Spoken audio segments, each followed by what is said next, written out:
hello. How's it going, people? Welcome to the stream. Welcome. It is Friday the 20th of June. Hope everyone's had a fantastic day. Week is finally over. Now we can sit back, relax, and enjoy our time. And of course, the big news, breaking news, all that good stuff. Zubimendi finally has joined Arsenal. Took only half a year, but we have finally gone there. Probably one of the longest Arsenal deals we have done in history, what it feels like. But it doesn't stop there. There are new contracts for Skelly and other players, apparently. It's all kicking off. Arsenal actually are doing some business. There are talks that Arsenal want to do lots of stuff before they fly out to my camera gun is gone out of focus. The Arsenal are willing to do a lot of business before they fly out to Singapore, so that is quite nice to see. So we'll see whether that's going to happen, and will it happen? Will they do it? All that stuff. And of course, we are again linked with some Chelsea flops, so that is always a nice thing to see because it feels like Arteta has some weird fetish regarding signing some Chelsea flops. So I guess it is what it is at the end of the day, but we're going to go from there. We're going to take it step by step, see what is what, and we're going to see where we land. So just before we get into things, smash the like button if you haven't already. It takes a second, helps the stream out a lot. Let's be real, shares the word around, and all that good stuff, of course.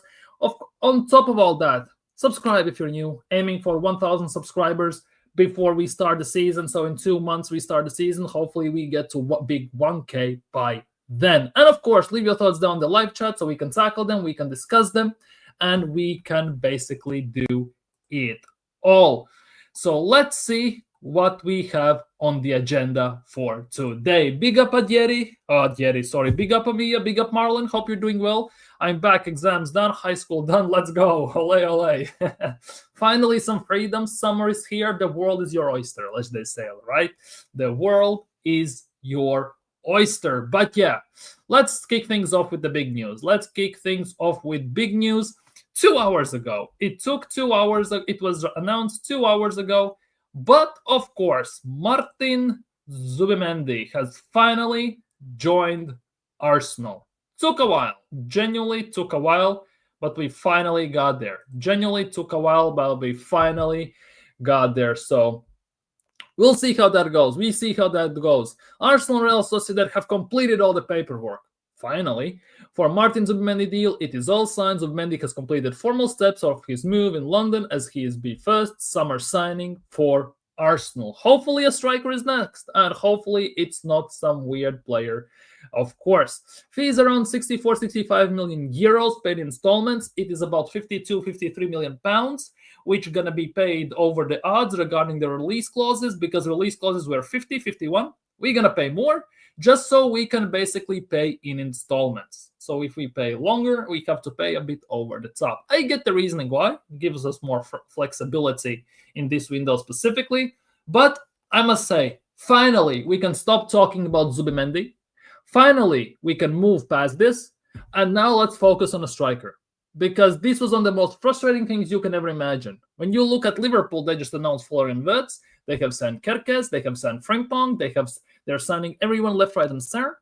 Same goes for Man City and United and teams like that. And finally, Arsenal actually are moving in that transfer window, which is a bit nice. As you can see, I'm a bit more upbeat just because Arsenal are actually moving. It has given a bit of a positive kick. Let's just put it that way. At the same time, let's not forget what is what, where it should go, and what the main goal still is for Arsenal. So obviously signing Zubimendi is not enough. We need more of that. We need a striker. We need a left winger. We need arguably another midfielder, a left back, another center back backup, and of course a goalkeeper. So ultimately we need about 5-6 players, but will Arsenal sign them? Who knows? Who the hell knows? But the fact that we have gotten finally someone over the line, it is fantastic. Big up BX Gunner. Hope you're doing well today, my guy. Congratulations on finishing high school. I remember when I graduated in 1999. Dude, don't even start me on the age. I don't want to even remember those days. Genuinely. Chelsea flops. Yep. Big up Mubarak. Hope you're doing well today, my guy. In fact, Arsenal fans are thrilled so much that Mendy will come to our family. Well, to be honest, I wouldn't say I'm over the moon, but I'm happy that Arsenal have done the business. Now, the issue is, with Partey leaving, I still need another midfielder. and to the same level as well, by the way. So that is that. We need a striker without shadow of a doubt. We need a left winger without shadow of a doubt. We need a left back. We need a backup for Saliba, and we need a goalkeeper. If it's Kepa, it is what it is. Then we don't need a goalkeeper. But ultimately, I hope this is a start. This is the beginning of something. Because if I have to wait another month till we announce another player, I will lose my mind, to say the least. I'm not gonna lie, I will lose my mind to maximum extent. So there is that. There is for the hope that Arsenal actually do something, and this maybe is finally some inkling of that Arsenal are starting to move in the transfer window. But why we are linked with Camavinga though? We got Gunner. I would love for us to sign Camavinga. I would absolutely love to us sign Camavinga. BX Gunner, big up and note to Madueke, dude. That Madueke links, they are still here today, so it's annoying, I'm not gonna lie. Big up YouTube Senses. Hope you're doing well today, my guy. Have you seen the video of Zubimendi signing the contract? I haven't. I also haven't, but it's gonna be done. It's gonna be done. If everything is pretty much done to this extent, it's not gonna fall through at the end of the day. It is not gonna fall through. Arsenal are gonna sign him, and Zubimendi will be the first signing Arsenal are making this transfer window. Hopefully one of many. I'm just gonna put it out there. About 4 or 5 more. That's all I'm asking. Sounds a lot, but for Arsenal, it shouldn't be a lot. And unfortunately, we are in such a state that we need that. That is the big issue here. We need quite a bit of signings. And that is the sad part over all of this. But hey, it is what it is at the end of the day. But we are doing some good deals. We are doing some stuff. And that is obviously very nice to see. The big thing about Zubimendi is, though, we need, like, he's an improvement on Jorginho without shadow of a doubt. But he's definitely not an improvement on Thomas Partey, which at the end of the day, for me, means we need to sign somebody else for the midfield to replace Thomas Partey, unless we extend him right now. So the big question is who it's going to be. Because for me, now that we have signed Zubimendi, if Partey stayed, I could accept that to a certain extent. But with Thomas Partey leaving, again, leads more to be desired. That is the big thing. And now I'm looking at Gyökeres, I'm looking at Rodrigo, I'm looking at, and I don't know what midfielder we are going to sign, basically to replace Partey, but surely there is someone out there Arsenal could. Then we need a left back, and of course, it looks like Kepa is going to be the backup keeper. Listen, the Zubimendi signing is okay, but it's whether we get exactly. Zubimendi signing, okay, cool. I'm fine with that. But we have some more places to replace and improve, and we need to do right now and rapidly. Not that we'll let our supporters know just how ambitious the club really is. Exactly. The signing of the striker, whoever we're going to get, the signing of a left winger, whoever we're going to get, signing of any other player will show the ambition of the club. If we get Madueke, it just shows that Arsenal have no ambition. We love, like, I don't know, some sort of a, I don't even know how to say this, like some sort of a shelter, basically, take in Chelsea rejects if we sign Madueke, or if we sign Kunku or a player like that. If we sign Garnacho, that's even worse to some extent. So definitely left wing option, Rodrigo it is. So Arsenal go and get it done. Striker situation goes in the same bracket. Get Gyökeres, get Osimhen, get Tony even. Just do it. Left back situation is a bit of an interesting one because for today, as of now, luckily enough, the left back links still persist to some extent. Left back links regarding specifically Jorrel Hato still persist today. Now, I'm going to tell this right now. I would be happy if we signed Jorrel Hato for the left back position. I would be over the moon. Apparently, Arsenal have submitted a long-term contract to the Dutch star Jorrel Hato today. That's according to somebody who I have never heard. Whoever that is. Whoever that is. Right? It is what it is. Let's just talk about it. I would be happy with Jorrel Hato at the left back. And the biggest thing is, if we sign Jorrel Hato at left back, does that mean that we finally will see actually Miles Lewis-Skelly in the midfield? Because if we get Miles Lewis-Skelly for the midfield, our midfield is pretty much sorted, you could argue. And then now we need just to sign a striker and a left winger. And obviously backup for Saliba, but that's a bit different story. So if Arsenal do these things properly, right? If we do the things properly, we actually could be in a very good position to make things work for us. We should, but we have to hope that Arsenal actually don't drop the ball on this one, because it's very easy to drop the ball on this, right? And it could get also very, very peak if Arsenal screw this up. That is the big thing. Apparently, the deal would see Hato stay in North London until 2031, so 6-year deal. Raw. The 19-year-old center back or left back has made 75 appearances for Ajax since 2022 and has 3 caps for the Dutch national team. He is valued at around 35 million euros, which is about 30 million pounds, something like that. Seems very cheap, I'm not gonna lie, so that is definitely a good thing. Hato has said himself that he's a big admirer of Jurriën Timber, right? And he kind of is his, I don't want to say idol, but he is definitely one of those guys that definitely he has made his game from, and that definitely would mean that he is actually would be in a very good spot and very, very excited about this situation. So we'll see. We genuinely will see how this is going to go. But I just hope that Arsenal move in the right direction. Let's just put it that way. I just hope that Arsenal move in the right direction, because I would say Zubimendi is a decent start, but we need to follow it up with something even bigger, right? So that means striker and left winger, and then we can go from there. Left back position is great as well, because I still believe, as I said, we need a midfielder.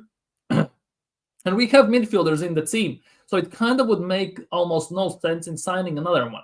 Signing a left back, yes, there is a running joke that it's a fetish for Mikel Arteta. He signed the left backs. He wants the left backs more than anything. At the same time, it would make a lot of sense to put Skelly in the midfield and then sign another left back, then let him battle it out with Calafiori. And for me personally, Jorrel Hato would be better than, suited for left back position than Calafiori. So we'll see how that develops. So Arsenal, if they play their cards right, might be moving in the right direction. They might be doing things properly. I'm very positive today about Arsenal. This is kind of weird for me, I'm not gonna lie. But yeah, this is what Arsenal actually can do for you. If we make the right signings, if we made the right decisions, obviously you expect more, but there is less to be upset about. One of the biggest reasons why I was upset with Arsenal in this window specifically was that we were almost 3 weeks in and we hadn't signed anyone. It was all the time linked, eyeing, linked with, again, exploring and everything. And we had no bids put in, no nothing. And finally it has happened. We have gotten someone over the line. So let's just hope that this gets the ball running. It will be like a snowball effect where it picks up more and more pace, more and more speed, and more players come in. And as I said, I want about 5-6 players signed this summer. So we'll see how Arsenal do this, because Arsenal are not very well known for doing business like that, like signing lots of players in one window, like 5-6, and moving on from there. So hopefully this could be the summer where some things change. And obviously, lots of that is on Andrea Berta, obviously also on Mikel Arteta, because at the end of the day, he gets the final say, let's be real. But Andrea Berta has his work cut out for him. He definitely does, and I think hopefully he knows what he's doing. Because the way we are dragging this out, it was a bit of a scare. And you see that it's 20th 06. We didn't even have to wait till the 1st of July to announce this. So that is actually a very nice deal. Get it done. Left back sorted out left back would be sorted out for about next 5-6 years if he signs till 2031. Skelly can play midfield, and if push comes to shove, he can be put at left back as well. So that basically resolves quite a bit of problems for Arsenal. So ultimately, you can kind of put your focus on attack quite massively. That is the big thing, which will be actually quite fantastic from the way I see it, at least. Big up Hyper Protagonist. Hope you're doing well today, my guy. I think Gyökeres to be the next signing, because news trending that Gyökeres agreed 5-year contract with Arsenal. Where did you hear that? Where did you hear that Gyökeres has agreed 5-year deal with Arsenal? Because if that is true, we can definitely look at it. Are there any reports? Are there any suggestions? Are there any links with that? Or is it just a random he said, she said type of situation going on there? That for me is the big question, of course. So let me know what you think. Let me know where did you hear that and where did you hear it from, because that actually would be quite fantastic to see and quite fantastic to talk about on stream. because that definitely would help us massively in general. That would help us massively and would help us actually run the stream along very nicely in terms of transfers and content we are doing here. So yeah, and by the way, while you're at it, please do me a favor if you haven't already. Please smash the like button and subscribe if you're new around here. I would appreciate it that lots. And let me know your thoughts in the live chat regarding Zubimendi signing and potential future signings for Arsenal. Because now that we have gotten the ball rolling to some extent, you could argue, I'm expecting more big things. I'm expecting big signings right now. No excuses, no nothing. Hopefully it comes to tuition and Arsenal do it, of course. And we are linked with some wingers today. The issue is, are they the ones that gonna get us over the line? Because today this was on the socials, and I'm not sure what to think of it. I like Kanush. I'm not gonna lie. I like Kanush, but he's is he one for right now, or is he more a bit for the future? That for me is the big question. Apparently, Arsenal currently are the club that is closest to signing a Bilal El Kanous from Leicester, and they have already agreed personal terms with the player's agent. That is all strictly a rumor. I wouldn't hold my breath on this one because no credible sources have put it out as of yet, from what I can gather. So for now, it's just strictly a rumor, another speculation, as it always is regarding Arsenal, of course. But yeah, Arsenal must now reach an agreement with Leicester on a fee. I wonder what that fee could be for him, though. I think it solely depends on lots of things as well. Big up, Eros. Mikel music in the building. DC United smashed again. Big up to you. Big up, Eros. Hope you're doing well today. Big up to you, my guy. But yeah, would you take El Kanous at Arsenal? That for me is the big question. Does that depend on how much we should pay for him? Because from watching him at Leicester, he's a very decent player, very decent signing. Also 21, so he has time to develop. But is he the starter we are looking for? No, he isn't. That for me is the big thing. I understand and I realize that we need to sign players for the future. We need to sign young players to basically have continuation of the team and everything. At the same time, right now, you also need to finally start to find balance between youth and win now type of players.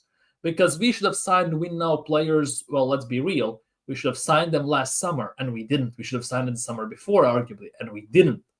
So you could argue that this is the last window where Arsenal can do something to actually basically catch an away-going train. We are basically playing catch-up because the teams that were behind us have overtaken us. And I'm talking about Liverpool here, arguably, even though they just won the league, you wouldn't say that they were behind us. But we have dilly-dalled about this project for so long that other teams have overtaken us in terms of Liverpool, and other teams are catching up. Newcastle, Villa, Chelsea, even they all are catching up, and we need to basically get some move. We need to move, basically. We need to actually move forward, do the business, just so we can actually again pull away from them.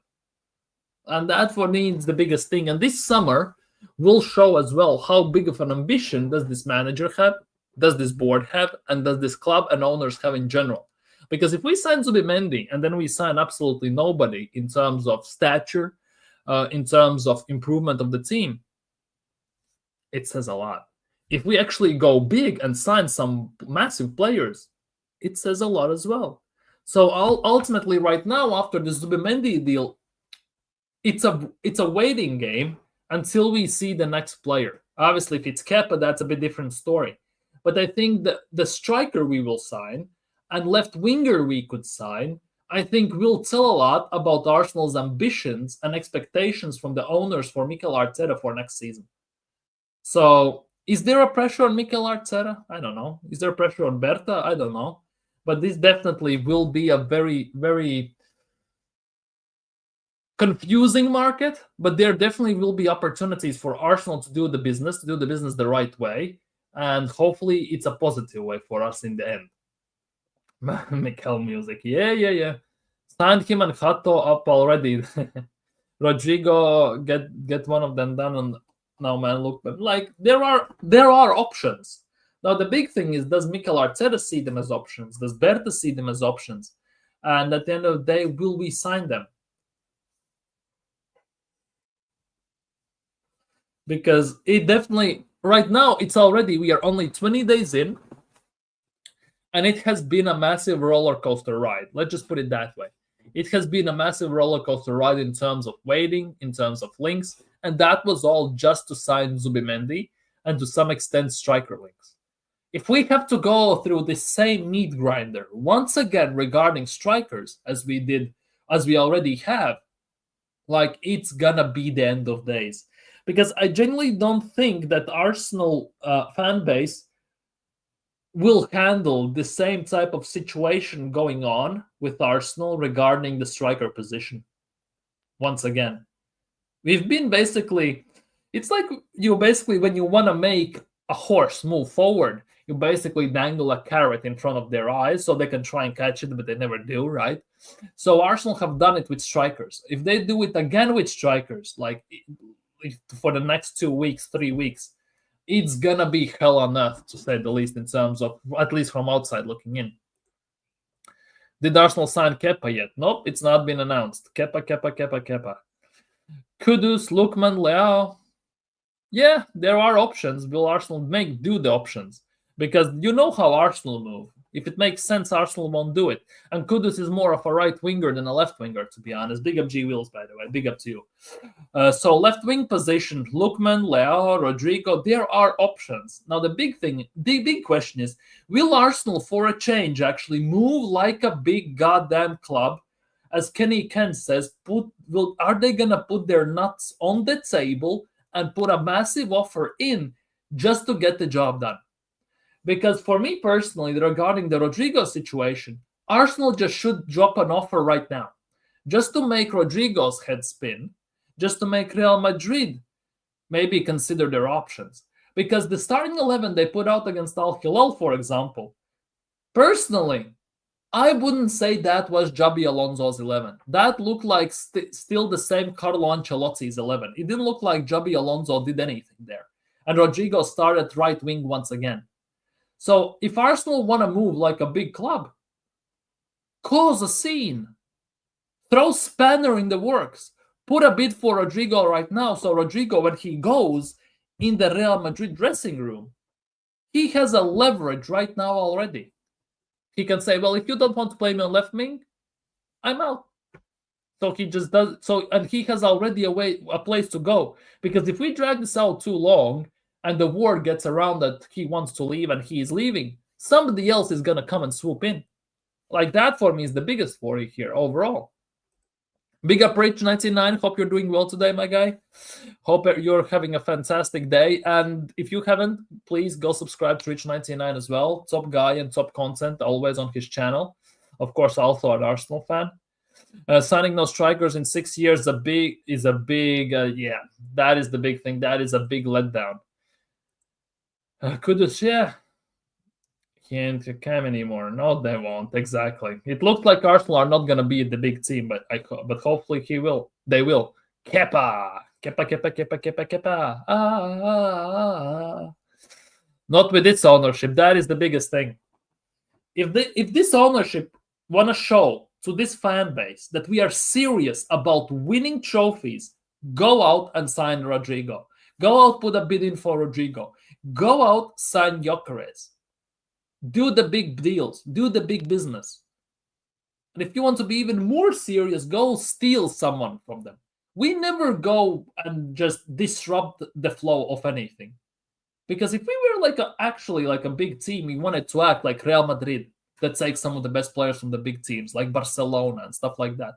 We genuinely would go to one of the biggest teams in the world, arguably, and just put money on the table and take one of their players. And if they want to prove us to that, just go sign Rodrigo then. Try it. Like, what could happen if you don't, unless you try? You never know. Top Gunners jumping with joy. They are, definitely. They are. New posters on the wall already. The embarrassment, the Cronkies put this club not going the extra mile, and Arteta never will get the right balance. Only way this stops, new owners swipe to keep that. Yeah. For me personally, that is the ultimate thing we can do. To have the proper balance, to have the proper situation, to have actually some, I would say, hope, even to some extent. Everything needs to change starting from the top.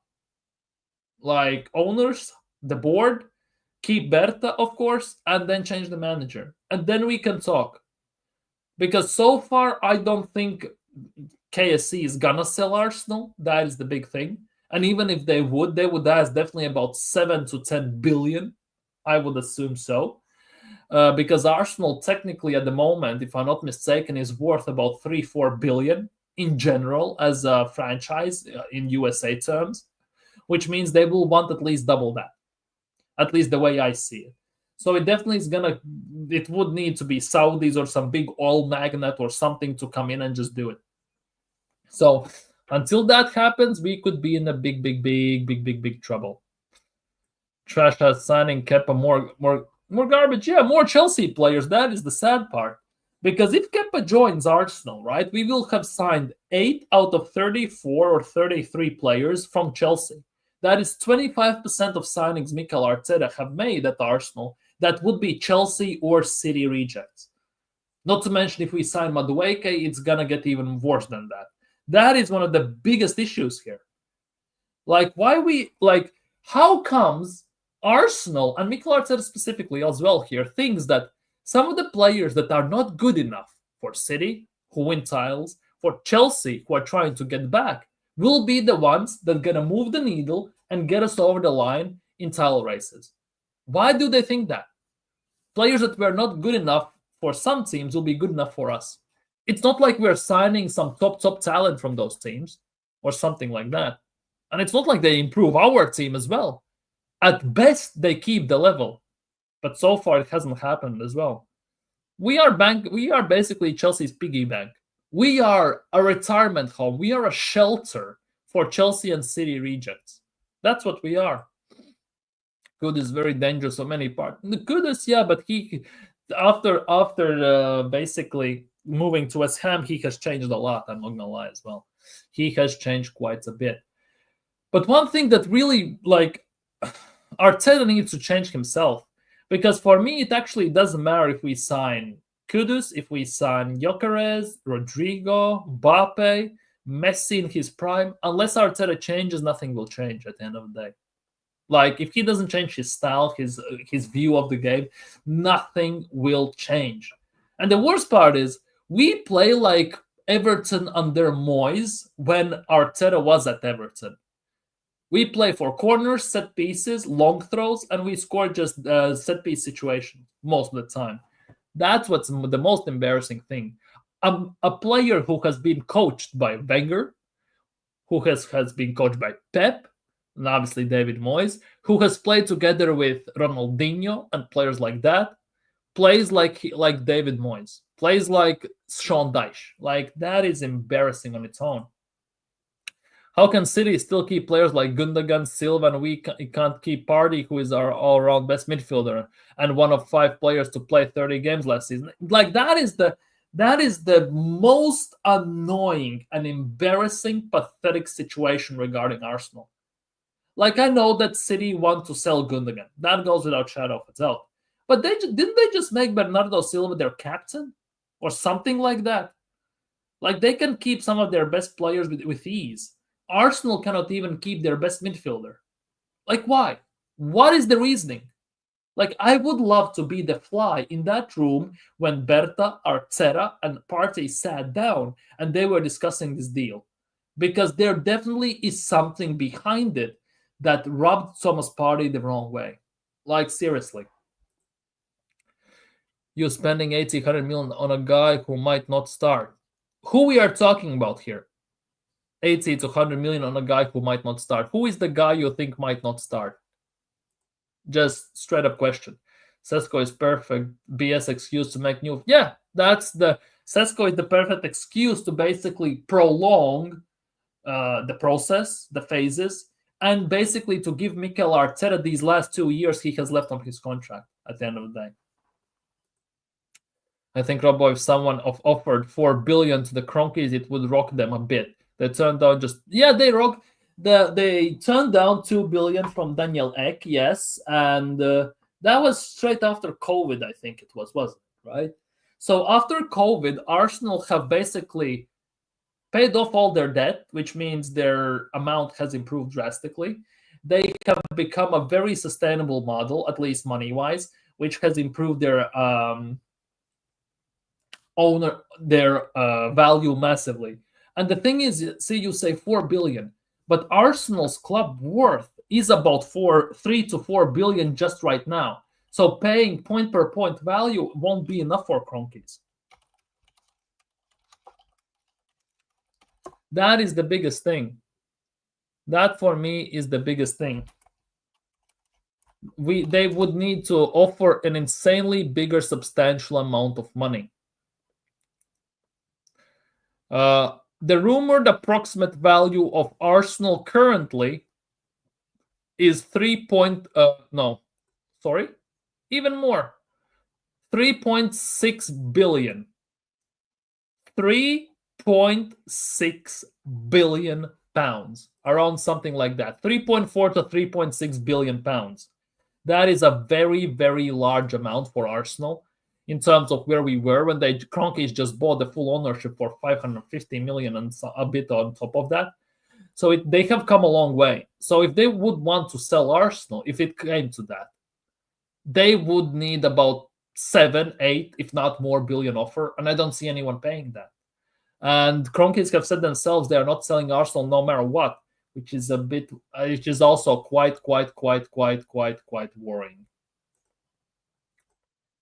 6 years and this stubborn, smug prick Arteta doesn't even have the right balance, and we need at least 6 signings in one window. In 6 years, you should now be needing 1 or 2 signings. Exactly. That is the worst. That is the nuts part. It's been 6 years since he's been here. With Zubimendi's signing, he has spent 800 million. 800 million. And he still doesn't have attack. He doesn't have balanced midfield. Only thing that he has maybe a lock on to some extent, right, is defense and goalkeeping. To some extent, right? So if you look at it that way, you just sit here and think, where the hell has all the money gone? He hasn't signed a striker since Aubameyang has joined Arsenal. That's how bad it is, basically. Well, he binned off Aubameyang 3.5 years ago, and we still haven't signed a striker. But he hasn't even brought in a striker since he joined Arsenal. Yet he has let go about 7 or 8 strikers. Like he has let go Aubameyang, Lacazette, Biereth, Balogun, Butler, Odeji, Chido Obi Martin, and someone else. Like 7, 8 strikers he has let go. I'm not saying they were world class, but they never get a shot, especially when I'm talking about Chido Obi Martin, Mika Biereth, and Frolan Balogun.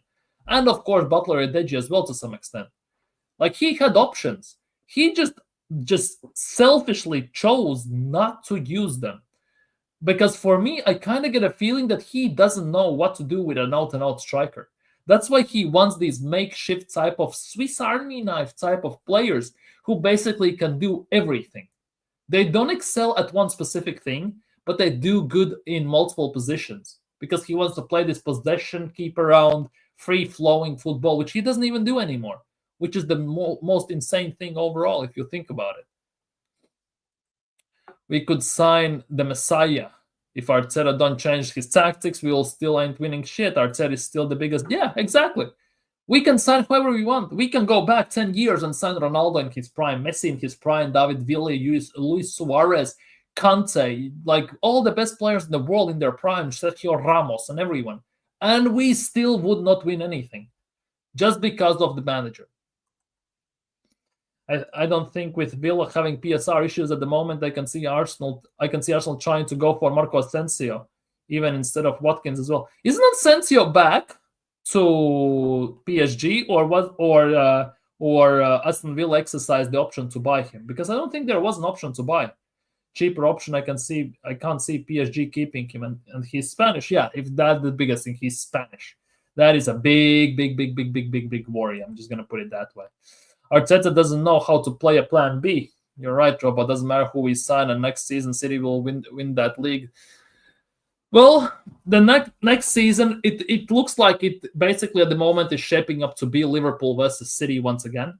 And Arsenal will be like the basically annoying little brother. They will be third wheeling.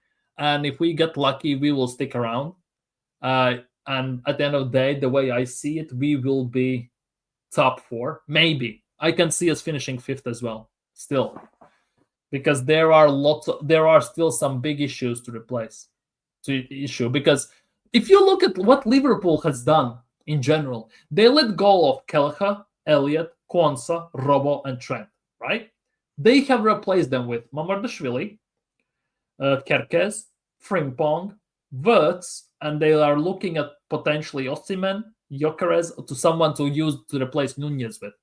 And if you look at it that way, they are moving like they just finished they are moving like we should have moved last summer, like a club who was this close to winning the league and didn't do it. Yet Liverpool at the moment are looking at this. Well, we need to do this. They have learned from what they did wrong under Jurgen Klopp when they just won the league and they didn't build for the future. They're doing this right now. They have learned from it, and they're doing this now. We have won the league. We're going to try to go for two-peat right now, but our main focus, 100%, to some extent, I kind of believe this, is going to be Champions League.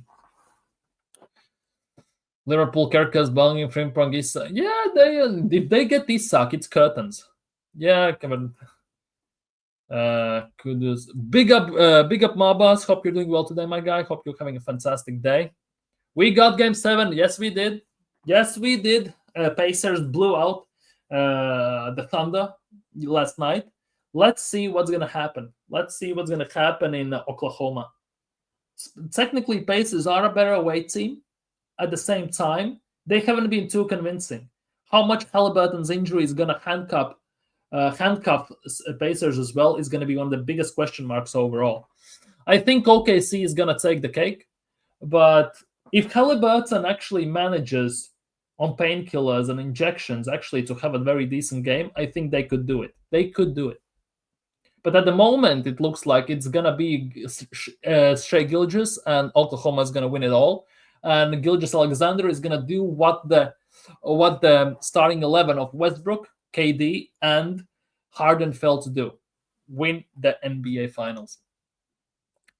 Because we can't stop thinking about how to make a deal cheap. Yeah, that is big up Beggy, by the way. And that is one big thing. Arsenal are third biggest team in England based on trophies, right? Arsenal are one of the biggest clubs in the world. There's no argument about that as well. At the same time, we move like we are a mid-table team. Like, seriously, we are penny pinching, despite the fact that we have about maximum 25 million in debt only. And we have about 250 million to 300 to spend this summer, without PSR issues, by the way. We are penny pinching at the end of the day, which is the most annoying and most embarrassing thing. And we do this all the time. And on top of that, we actually don't even go for some of the team's best players. We just go for somebody else. We just go for the next big thing and hope it works out at the end of the day. We're trying to find another Thierry Henry, another Bergkamp. We're just trying to find it. That's what at least Arteta is trying to do by the looks of things, because he went to Portugal with Edu, right? We signed Fabio Vieira, PSG got Vitinha. Well, Wolves and then PSG. We went to Portugal, we got Nuno Tavares, PSG got Nuno Mendes. Wrong Nuno sign. And it's always like that. Club World Cup is mid. To be honest, I would say Club World Cup is not great. One thing I am loving in the Club World Cup is watching the Brazilian teams, because I don't get to watch them enough, because due to time zones and everything. And watching Brazilian teams was one of my guilty pleasures when I had the chance. And watching them like Flamengo, Palmeiras, and all the Botafogo, it's phenomenal to watch them play. And they basically are showing teeth to everyone. Last night, PSG beat Champions League winners Botafogo. Beat 1-0 PSG. That was fantastic. I loved it. It looks like two of Botafogo's main players in Jorge Jesus, if I'm not mistaken, and somebody else is going to Nottingham Forest as well. Edu is doing his business in Brazil. Let's see how that works for them as well. £3 billion worth of merch sold through the years, dude. Next season is 140 years of Arsenal. 140 years of Arsenal. Imagine how much merch Arsenal Football Club will peddle out when it happens. 140 years. Next year in 2026. Imagine the merch. Imagine the amount and imagine the price. It's gonna be through the roof. So yeah, it is what it is. And by the way, if you haven't already, please do me a favor and like the stream. Subscribe if you're new, and leave your thoughts about Zubimendi and Arsenal's transfer business so far down in the live chat.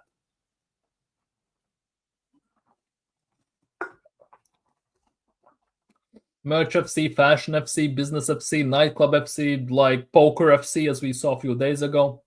Brought showed a whole youth system. Like the youth system is a big, big issue. Like we are looking to sign some young players, yet we don't use our own young players. And that is also a big, big worry. Arsenal FC Tech maybe fifth this season at best.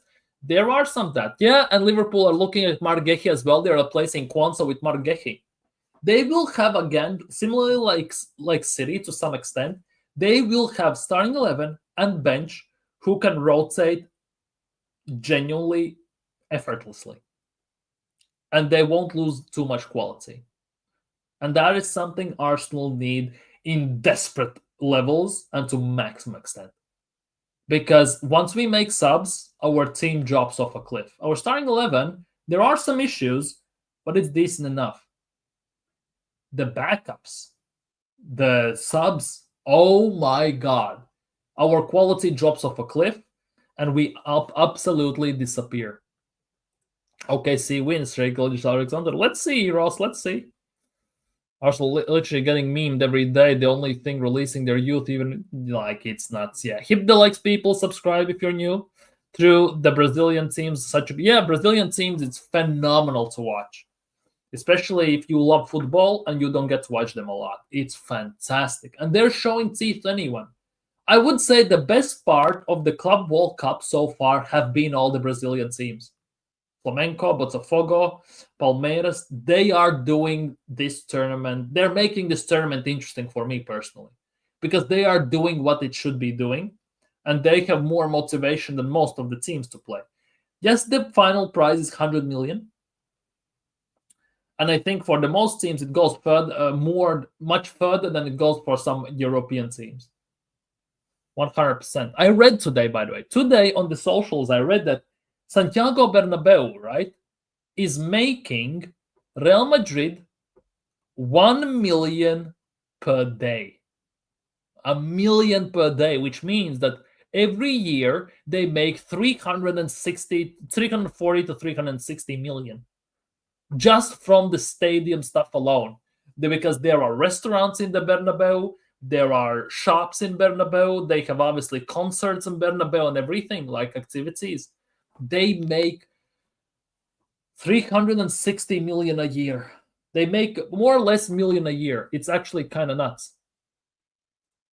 Can't believe PSG lost. Like, to be honest, the game, it was insane game, and it showed that you don't have to control all the possession and attack consistently to get the job done. They took their chances and they won. Yeah, we have 250 million to spend, but we can't agree on anything with clubs or even with our players. Yeah, it's insane. The worst part is, like, this striker debacle between Sesko, Gyökeres, Watkins, and all this crap, right? When you look at it, I kind of get the feeling we don't know ourselves who we want. Yes, I get that people are saying that Berto likes to work on multiple deals at once. So basically, when it comes to decision time, everything is sorted and you can get him ASAP. At the same time, looking at these mixed reports you get daily, where they contradict each other by hour pretty much, it is wild. It causes more confusion than anything. And I kind of get the feeling that we don't even know who we want at the end of the day. Gyökeres signed a 5-year contract, I hear, but Arsenal rejected him. That's what I'm seeing on every social media site. Give me some social media places where I can see that. I will pull it up on stream. Big up, Frederick. Big up. Okay, so I'll use Kepa and Gyökeres and Zubimendi are Arsenal players. I hope so. I'll just say I hope so at the end of the day. Kepa as a backup, it is what it is. We cannot change mind on that. Zubimendi is pretty much here. And Gyökeres, well, I would love to sign him. So hopefully that. Flamengo just beat the Chelsea 3-1, and Chelsea got a red card as well. 3-1. Neto scored. Chelsea were 1-0 up at halftime, and then basically Flamengo unleashed the clip. 3-1. And Action Jackson, Nicholas Jackson got the red card. Action Jackson in full action. And Benfica just beat Auckland City 6-0. Di Maria, Pavlidis, Renato Sanchez, remember him? Di Maria scored twice, Pavlidis scored once and got an assist, and Renato Sanchez has returned to his boyhood club, and he's doing bits there again. Can't be true. Yeah, they lost. They got Action Jackson got a red as well. Yep. Can't believe Inter Miami beat Porto, damn, and Messi's free kick, like just to seal the win, that was a thing of beauty. That was old school Messi. If you love football, you loved it, absolutely. Like, that was fantastic. Oh, Gortat over Sesko, 100%. Marcin Gortat over Sesko. I would take Žydrūnas Ilgauskas over Benjamin Sesko. I'm not gonna lie. Give me Žydrūnas Ilgauskas, Marcin Gortat, Andrew Bynum. Seriously, give me one of them. I will take them at striker. Greg Oden, give me. Drew Gooden, give me. I have them reports. We could have been the youngest to score in Club World Cup. Yeah, future, maybe. Michael Jackson hit the red card. Yep. Fabrizio Romano and the Seatec David Ornstein are puppets. Marionettes. I don't believe shit till a new signing is holding up a shot at Emirates. I get it. I absolutely get it. Totally get it. Because the thing is, Fabrizio used to be very credible. Very. He used to get the stuff right, and he basically became, onto some level, a god in the transfer business. But he decided to go mainstream. Money took over, brown envelopes took over, and now here we are. Because the way they announce things, Fabrizio tweets about the same player about 10 times, and 9 out of 10 times he says nothing new. He tweets it, then he retweets it, then he quotes it with an eye emoji, an egg timer, and everything.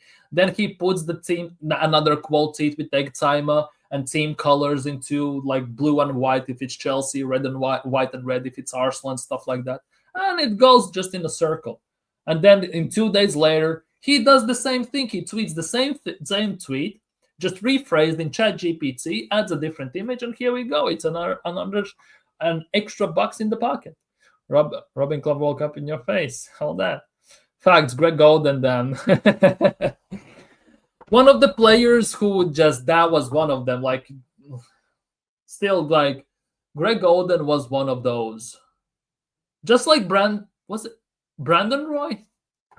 I think it was Brandon Roy, right? Yeah, Brandon Roy. What a talent. What a future could have been if could have avoided his knee injuries, because his knees were made of glass. Let's be real. Like, that one was absolutely nuts. Kind of wish he could have stayed injury free. Udonis Haslem is a good one as well. Very loyal to Miami and everything. Think how fun it is to be an Arsenal fan if you don't care about transfer window. Yeah, exactly. That's basically like not having social media. Because these days, you genuinely cannot go on social media, on X, Facebook, anywhere, and not see Arsenal transfer rumors. Unless you deliberately mute keywords so they don't pop up, you will see them no matter what. And if you start to pay attention to them, you are done. Mentally, physically, you are genuinely clocked out in about 10 seconds. You lose your mind. Or you have to be a top gunner and just tell to everyone to be patient and just sit tight and wait. Oh, we ain't damn, winning, yeah. Flamenco actually played very well. Yeah, I feel bad for Greg Oden. Greg Oden had massive potential. As I said, just like Brandon Roy, players like that, they're absolutely annihilated by injuries in the worst time possible. Like, Brandon Roy, for me, was one of those that actually could have been something, and ultimately he turned into, well, nothing. It's unfortunate. That is genuinely unfortunate in that regard. But there are lots of these players who get injuries and everything that absolutely get done over. If they stayed healthy, actually, it would be quite phenomenal for their careers. Like Yao Ming is another one. Yes, he was dominant, he was big, but at the end of the day, his injuries did got the best of him.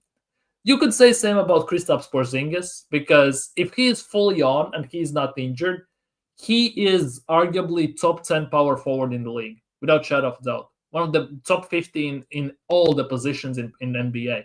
But unfortunately, he's very injury prone, and his anemia is doing him in, which he had since childhood and everything, breathing problems and all this stuff. So it's unfortunate, and unfortunately, he had to tore his ACL.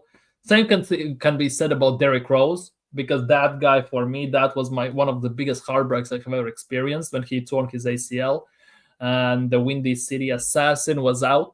Like, there are lots of those players. It's actually kind of nuts. They cooked. Yeah, they did. Yeah, I just laugh. Exactly.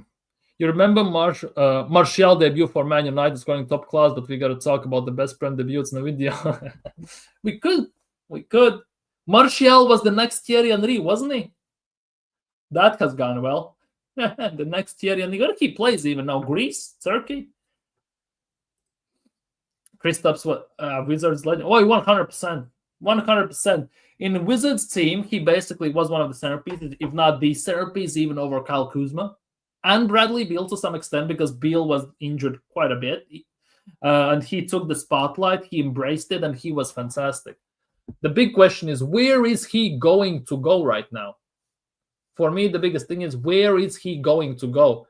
Because to trade him, you need to have a team that has open salary cap, first things first. So that is a big thing. So that basically means Brooklyn Nets, which would be kind of insane if you think about it, given that he was drafted by New York. But New York Nets are a bum team anyway, so that makes no sense. If then you add on top of that there are very few teams that can give something for him. Yes, his value maybe has dropped due to injuries and everything. At the same time, he's still a very valuable asset to the team, no matter how you look at it. Defensive efforts, attacking efforts. He's one of those guys that can do it all on the pitch. Like, he's 7'3", but plays like he's 6'5", and everything. It's actually kind of nuts. He's an anomaly type of unicorn player. Just I wish he could avoid injuries. And when you are from a country that don't have many good players, you also want to look after them. True, 100%. 100%. It's always like that. Like, it is what it is, but hey, it's always like that. But what, dude? You're asking this to? Okay, I will take my Chicago Bulls biasness cap off, and I still am gonna say Michael Jordan, 100%. For me, it's MJ no matter what. Sucked at baseball, not the best GM for Charlotte, but overall as a player, Unagi. Salmon skin roll. If you know, you know. Let's talk about Lingard too. Dude, Lingard, like, if he could have stayed at West Ham, I think there could have something happened there. That long spell at West Ham that Lingard had, oh my goodness gracious, he looked like he will be a world beater. Like, that is nuts. Yeah, Michael Jordan forever. 100%. 100% in that regard. Okay. You can tell when someone has never seen Jordan play. 100%. And genuinely has never seen Jordan play. 100%. But yeah, let's see what else is here. Let's see what else is in regarding transfer rumors. Let's talk about that. Let me check. Oh, there are not per se transfer rumors, right? But there is something I wanted to share.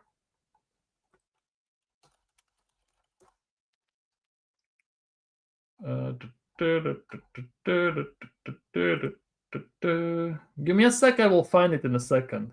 Give me a second. Genuinely, give me a second. Give me a second. Uno minuto, por favor. Uno minuto. Uno minuto. Uno minuto. Here we go.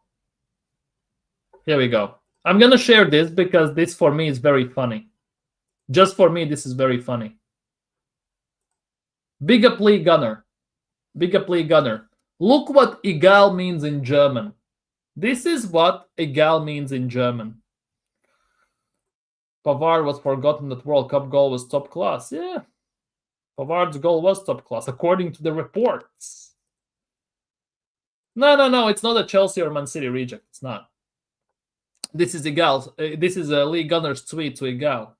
Egal in German, translated to English, means doesn't matter. I'm not gonna lie, sounds about right, doesn't it? Sounds about right. But yeah, since we have still about 5-10 minutes, anything you want to talk about? Genuine question, anything. Seriously, anything. Anything you want to talk about. 10 minutes since I was late. Let's just talk about random stuff because I don't want to talk about Arsenal too much because I'm kind of tired of these transfer news and everything. So let's see what you can come up with. Here we go. We love the yeah, we do love the rejects. As I said this before, I don't know if you were in the stream or not, but Arteta, when he signs Kepa, if he signs, right, will have signed 34 players, and I think eight of them have been Chelsea or City rejects. 2 from City, and well, technically 3 even, if you count Sterling, but 2 from Chelsea and 6 from 2 from City and 6 from Chelsea. That's 25% rate. That is the nuts part. Like Mitsets and Kroenkes than in Mar. Yeah, JJ Okocha, Nigerian Prince, failed wonder kids. Oh, there are a lot of them. Like first that come to mind is Pato, Mastor. If you know, you know. Diaby as well, but that's due to injuries. I would say to some extent Stefan El Shaarawy. Yeah,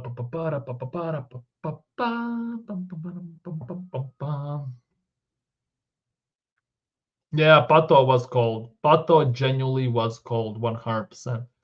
Some other failed wonder kids. Charlie Pacino, lol. Okay, let's not get carried away with that one. But there was one name that I just had in my mind and it absolutely went blank.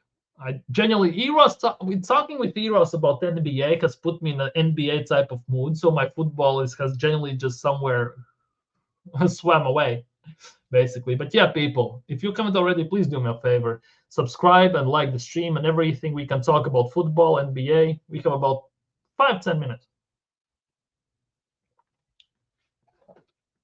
No, all good. I enjoyed taking a break from Arsenal. Injuries. For Pato, it was injuries. Some decisions. Bonapierte as well from Empoli. Same. There are lots of those. Unfortunately, Zakaria Bakali as well, and everything. Billy Gilmore just won Serie A, by the way. He just won Serie A. Pato in Spanish is duck.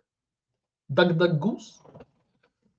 But yeah, fun fact of the day with Mikel music. Pato in Spanish means duck. Halilovic, Bojan, yeah, those definitely. Bojan, yeah. There are of those, but ironically enough, you could argue that most of them are attackers in general. They're like defenders, a bit different story because I assume it's a different position. But overall, yeah, it's mostly attackers, isn't it? Like wingers and strikers and everything. So Odegaard is also a failed wonder kid. Mm-hmm. Let's see how many people will get wounded up by that one. Gilman, the McTominay. Like it's actually kind of nuts. But yeah, overall, if you think about this, there are lots of those, and like they're never gonna end. because something is going to go wrong. It always does, unfortunately. Either it's injuries, either it's the attitude and everything. Like, it's actually kind of insane when you come to think of it, how good certain players can be and could be, but at the end of the day, they never fully fulfill their potential, or even for 5-10% they don't, because they usually lack the mentality, especially these days when all these people care more about their Instagram posts, TikTok posts, their brand, and getting a new car instead of actually learning the craft, improving their craft, getting better than somebody else. Like, it's gonna be rough. It genuinely is gonna be rough these days. That is another thing. So I guess it's kind of inevitable. Like, it's kind of inevitable. But if you look at this, like, I was watching a poker stream, right? I was watching a poker stream. I love a bit of poker, right? And somebody at the table, I think it was Bill Perkins who asked it, right? He asked it to Phil Hellmuth and David Williams. He asked to Phil Hellmuth and David Williams this.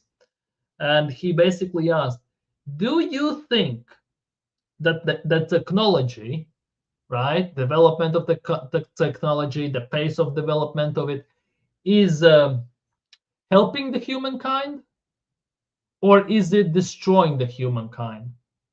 And it kind of, yeah, and I'm kind of sitting here, I genuinely just started to think, and overall, like, you can look at from both sides, right? For example, because technology helps people to live more comfortable. It makes their job easier to some extent, right? It kind of steals the job as well, but it is what it is. It helps the job. It helps you to maybe get stuff quicker, figure stuff out quicker, find stuff quicker. Basically helps you a lot. At the same time, as much as a blessing that technology and its development is, it's actually also a massive curse, and it's ruining the generation.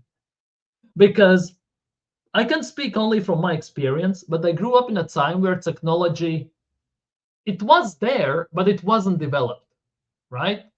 If I can say this, I was 12 when the first iPhone came out, right? 2005 or 2006 even. I was 13. 2005, I think YouTube got launched or something like one way or the other, right? There was not the smallest computer, right, was the size of, I don't know, 5x5, but like genuinely it was the size of my screen basically, and it went 3 yards deep, it was 5 yards wide and everything. And you basically, if you wanted to find something out, you had to go and ask someone. You had to go to a library to read a book. You needed to basically do it yourself, or there was no other way. Every dissertation, everything you had to write on a paper, you have to do it by hand. You didn't have a computer, right? And now if you imagine, if you get things wrong, you have to rewrite everything. You went out with friends, your friend lived, let's just say, 2 miles away.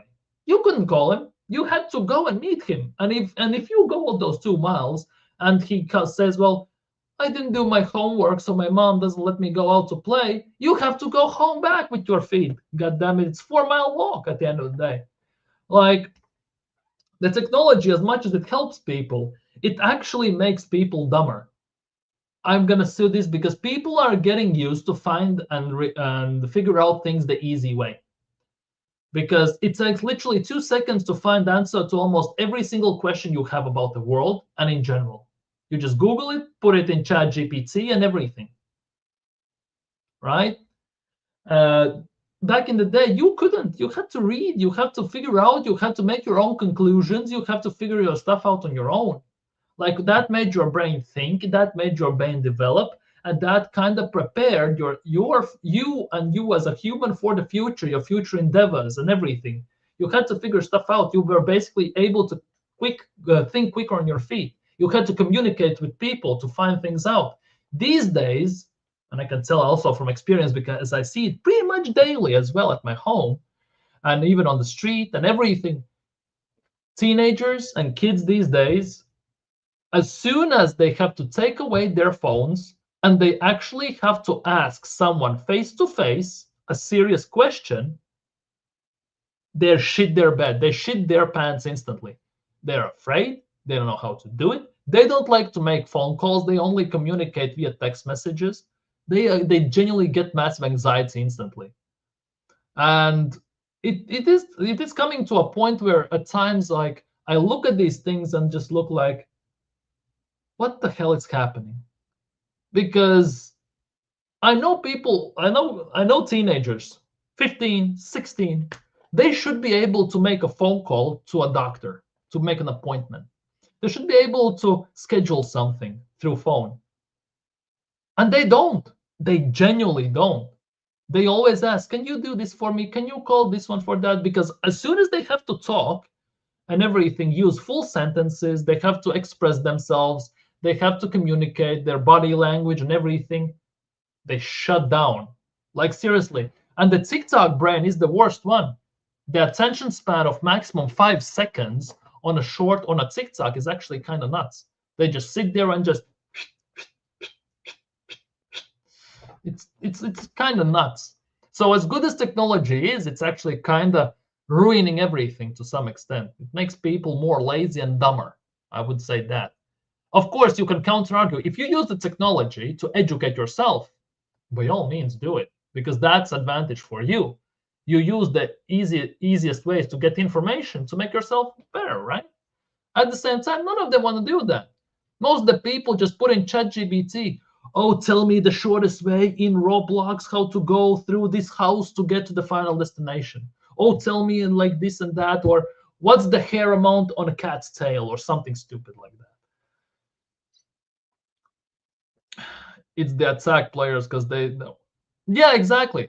The failed wonderkids mostly are the attackers because, okay, back in the day, there was 10 times more competition to be attacking world-class level player. These days, it's not that big. At the same time, they want to get famous instantly. They think it's an easy thing. They think one hat-trick in a random game, they're already famous. They're not. They need to work. They need to develop. They need to work on their craft. It's killing. Exactly. Because back in the day, it sounds very old back in the day, right? Me, I went out after school, did my homework and everything. Otherwise, I couldn't get out, of course. I went out, played football with my friends. Well, not friends, but kids around, right? You know, your friends, basically. It was so easy. Somebody had the ball, about 8, 9 people, 2 trees here, that's one goal, 2 trees there, that's goal. Let's ball. That's it. Right? And you always, every single day, you saw about 15, 20 kids outside doing their thing, laughing, screaming, playing. Now I go outside on my balcony looking out, right? Grave silent. You can just generally see tumbleweed running through it. There are no interactions, no sports activities. Everyone just sits at their computers, phones, and everything, and just stares at the screen. Looking at TikTok memes, how, I don't know, an AI-generated cat scratches its own ass. Prime Rivalry. Oh, sorry, Odegaard. Jon Snow, Damon, who in all. It is like that. But you know why the teens are doing this? Because they can't. It's just, but you know why the teens do this? Because they can. It's just they can do it. Yeah, exactly. They can do it, and they just do it because forcing them out as well, it's not going to help them. It's not going to help you. Because as soon as you take their phone or something, you can already prepare for Arkham Asylum for the next 2 hours. And if you're not ready to take it, you might as well not do it. Like, speaking from a grown-up point of view, because you will lose your mind, you will lose your hearing, you're gonna get a headache, and you're gonna just give it back so it stops. Like, and basically, you take away their phone. It takes literally 2 minutes. I'm bored. You tell them, go draw something, go read a book. It's not fun. It's boring. And then you ask, what you would rather do instead? Well, I would like to watch a video, maybe look at it, maybe something. Basically, mindlessly numbing, scrolling through it like 5, 10-second clips. But thoughts on Club World Cup so far? It's very average, but the Brazilian teams have made it unique. Genuinely have made it unique. I love what Brazilian teams have made it enjoyable. Let's just put it that way. Best left wing of all time. Oh, bloody hell. I cannot say all time as well. I can only talk from what I have seen as left wingers, personally, in my lifetime as watching football. And I will say Ronaldinho. Good times. Yeah, good times. Genuinely, one ball, 10 kids, just run and kick the ball. Last one back is the goalkeeper and everything. And as soon as the guy who had the ball goes home, everyone goes home. Remember, it's like 9 p.m., it's getting dark already. You get a scream, come home, it's getting dark. 5 more minutes, please, and all this stuff and everything. Had one ball on the whole yard, and if that guy couldn't come out, it's curtains instantly. You know that there's something not going wrong right there. My door, yep, mine is as well. Mine is as well. Instantly, like it's actually insane. Cannot wake up without it, cannot go to sleep without it, cannot do anything without it. It just comes to basically, I would be better off taking super glue, super gluing the phone to the arm, and that's it at the end of the day. More chances of not losing it at all as well. Personally, I would normally play street football. Like, yeah, street football back in the yard. It didn't matter how many people we had. We just made this. Basically, we picked and choose the size of the pitch based on the amount of people, right? If it was, let's just say, 10, it's 5v5, smaller pitch. If it's like 7v7, we basically take 2 trees that are a bit further apart, and that's about it. It didn't take much. It genuinely didn't take a lot to have fun, to enjoy, and to basically have fun and everything. These days, to make someone go outside and interact with somebody they don't know, it's curtains instantly. Yeah, most of the time when I talk with ChatGPT, it's about math and learn, but most teams will just talk about, yeah, exactly. I use ChatGPT at work, right? But that's mostly because I have to write some, for example, some sentences, so I have to make them sound a bit, maybe sometimes a bit more formal. I need to maybe sometimes make them sound a bit more expansive, maybe a bit more exciting, because I can write, I can read, I have no problems with those things. I can write very good, I don't care if it's in English, if it's in Spanish, if it's in Russian, my native Latvian, I don't care. I can do all of it, right?